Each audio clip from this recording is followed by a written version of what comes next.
If you were to ask 100 people who their favorite version of Ash is, it would probably go down like this. 25 people will say Diamond and Pearl, 15 people will probably say Indigo League, and maybe 5 people will choose Black and White. Yeah, I'm gonna be honest, I don't think anyone would choose Black and White, but the remaining 55 people will unanimously say XYZ had the best version of Ash. But why? Why is it that this Ash is regarded as the best version of our legendary main character? Are they all idiots, or do they actually have some good reasoning? Well, to put it simply, it's the second one.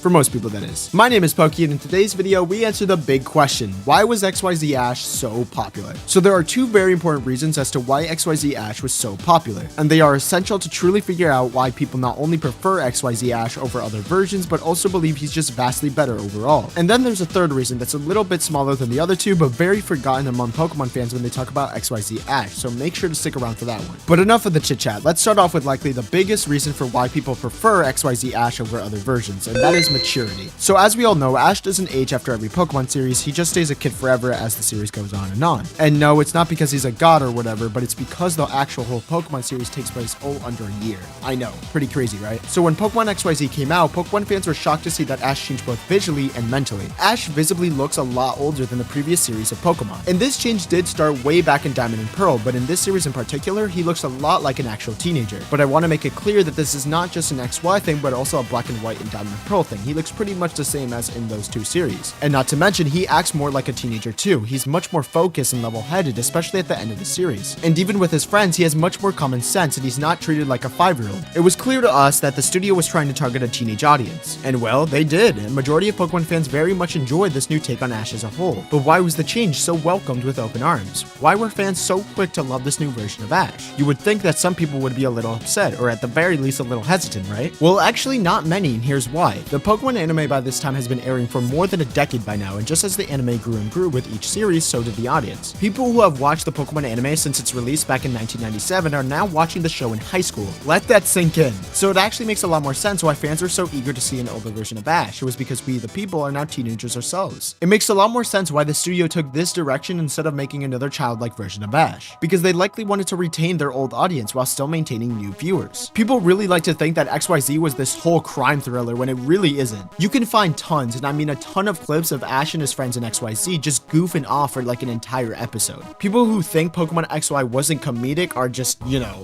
crazy. And the comedy was wrapped too. It wasn't like it overextended its welcome. When the show needed to be comedic, it would be comedic. When it needed to be serious, it would be serious. Like the entire Team Flare arc was serious because people's lives were at stake. Clembot literally died and Ash was being lasered. So I really hated when people act like XY was this whole rated R film when, bro, it wasn't getting serious until the Team Flare arc. Calm down. And like I said prior, Ash was still goofy at times. It still felt reminiscent of the old Ash from before, but this time he had actual social skills. But for those of you who really dislike the mature themes in X and Y, or just dislike it for a whole different reason, hear me out for a second. For the average human being, they end up watching fun childhood shows like Paw Patrol or Peppa Pig, when they're children of course, but end up growing up and stop watching those shows. It's just life. Paw Patrol was freaking peak, by the way, don't get it twisted, until they added that safari dog or whatever, then it got bad. But the reason why Pokemon XY reached insane records like being the highest rated Pokemon show of all time and having such a large fan base is due to its more mature status. The reason why we don't watch shows like Peppa Pig anymore is simply because we aren't children. You guys have to realize that people were in high school while XY was airing. So people came back to watch Pokemon because not only was the main character showing maturity and growth, but the entire series had strong themes and messages for an actual TV series. That is why shows like Avatar: The Last Airbender are such a huge franchise and have insane levels of popularity, because the show can be enjoyed by all ages. And back then, this was considered a children's show, and honestly, I don't think it is when you watch it in today's time, but hey. Atla is a great example of how to be comedic and serious at appropriate times, just like XY is. Yet people still fail to realize that. Now, it's not as if the anime would stop being popular if it still kept the kid-friendly aspect to it, because at the end of the day, it's freaking Pokemon, I'm not stupid. But there's a huge reason why it's by far one of the most successful Pokemon series of all time, and the main reason is due to the fact that it was growing up with its fans. Your childhood favorite character was growing up with you, you saw him mature, grow up, and even have meaningful discussions with his friends. Some of his lines from XYZ sounded like quotes you would hear from freaking Thanos. He just sounds a lot more chill, which I really like. People were really happy that they saw him grow as not only a character but an actual person, especially when that same exact person acted like he was 5 years old for 9 years straight. A show that can be enjoyed from all ages will always be the best thing you could ever get. It's why Avatar: The Last Airbender is so rewatchable, because of their maturity, goofiness, strong themes, and of course emotional scenes that get you in the feels. Atla is my favorite show of all time, by the way, if you couldn't tell. And Ash, alongside the rest of the show, was 3 steps closer to getting to that point, until we got Sun and Moon.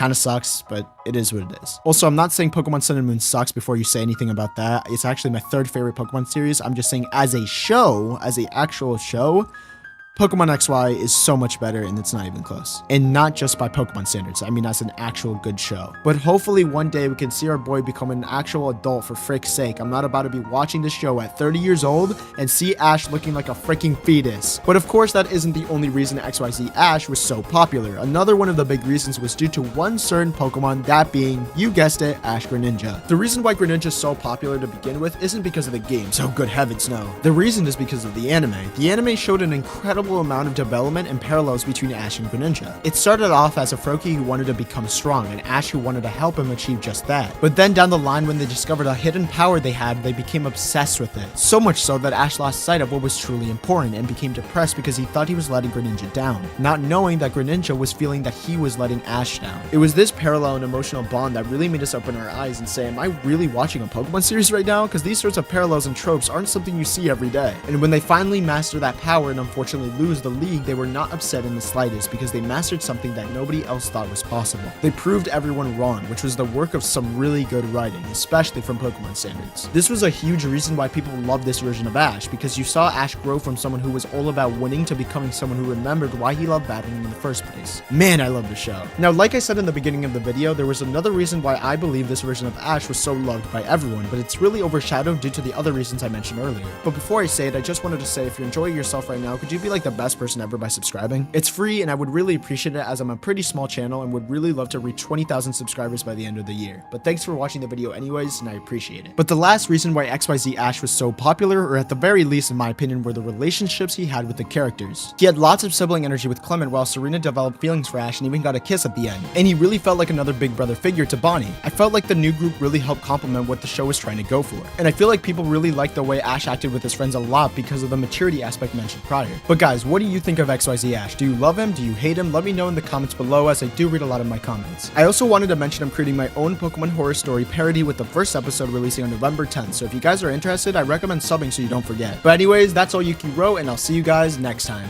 Peace.